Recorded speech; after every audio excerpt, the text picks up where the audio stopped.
Hi guys, my name's Elliot Timothy Harlin Bethel and I am a metaphysician, a storyteller and a master faster.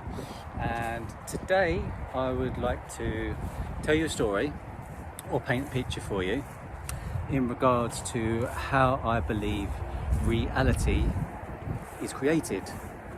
So as you guys have heard me say many times before, I'm not a particularly religious person, but I find a lot of nourishment in some of the metaphors and parables that are in the Bible.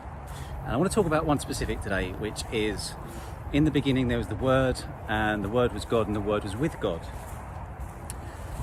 Now, when we're born, we take on a lot of programs and paradigms from our mothers and fathers and our family.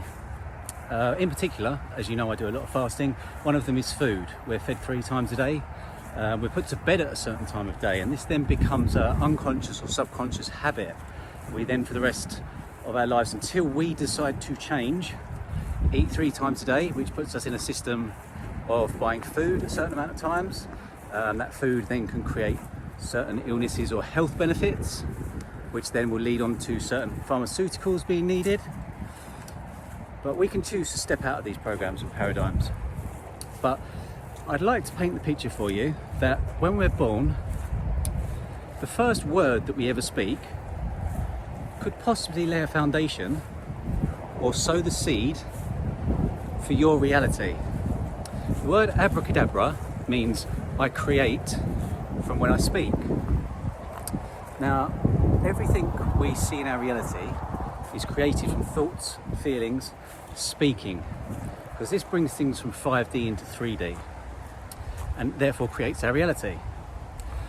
So we won't remember the first word we ever spoke, but that first word went on to create an effect. That seed we sowed went on to reap a harvest. Now, we think roughly between 60 to 80,000 thoughts per day. Paired with a powerful emotion, this brings this into our reality. With so many distractions around us, TV, media, friends, family, work, how is anybody expected to see and pinpoint the correlation between the causes they're creating and the effects they're getting, the seeds they're sowing and the harvest that they're reaping? So I'm a very, very big advocate of fasting, and I really like to express and impress on people the power of the subconscious mind, because the seeds we plant in the subconscious mind are the experiences we reap in our reality. So how do we get back or clear our vortex? Because our vortex, our aura, is where we place these thought forms into. Because every thought and feeling we have is in our aura. This is why when somebody walks into a room, you feel their energy. Sometimes you walk into a room and you go, oh fucking hell, I don't feel right in here, and you walk out and it'll kick off. And that happens because your energy enters a room before you do. So energy readers, energy healers, they work with people's auras, they work with people's energy fields. Now, we can use fasting to clear our energy field, because when we get rid of the old cells in our body, a lot of the old emotion is stored in water. It's stored in water, and a good sign of this is that when we're upset, we cry. And we cry because we release that emotion. So emotion stands for energy in motion. But if that is trapped in the body, it's not in motion. And that can cause discomfort. It can cause dis-ease. And dis-ease can cause illness. So it's like your energy centers, 114 chakras, so many nadis in the body. If energy is not flowing through these properly, it causes a dam. And what happens when we have a dam? We get a build-up of water and a build-up and a build-up and a build-up, and if that dam crashes or cracks, it's like a volcano. I've done many talks on how male suicide is the #1 killer in men under 55. And I owned a hair salon for 5 years, and I worked in hairdressing for 10 years. And what I noticed was men don't talk about their problems as freely as women do. Women would come in the salon and they'd be like, oh, this has happened to me, blah, blah, blah, transmuted, gone, the energy's cleared. Men will come in, no, there's nothing wrong, mate. I'm not too bad, I'm all right. Not too bad, mate. I want you to be fucking marvellous. I want you to be fantastic. I want you to be not too bad. Let's change that. I wasn't okay, but now I'm getting better. So this stores emotion. Then when the guy releases that, it's like a volcano. It erupts and boof. It's almost like you're put into a corner and there's nowhere to go, so it's just bang. What can we do about this? We can become more vulnerable, we can open up to people. When you bring vulnerability into a space, that vibration opens you up to healing. I'll get back to the stored emotions. So when we fast, we go into something called ketosis. We stop burning sugars and we start burning fats. When we stop burning the fats, we start breaking down the water in the fat cells. The water in the fat cells holds stored emotion. When we release this, we can clear our fields and we can clear some of the energy that we've created within us. When you clean the inside of the cup, the outside of the cup becomes clean. As within, so without. So once we've cleared this inner energy center, we can then work on clearing this outer energy center, because whatever happens within starts to happen without.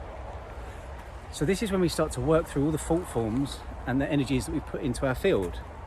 Now when we've cleared our field, we can also widen that field.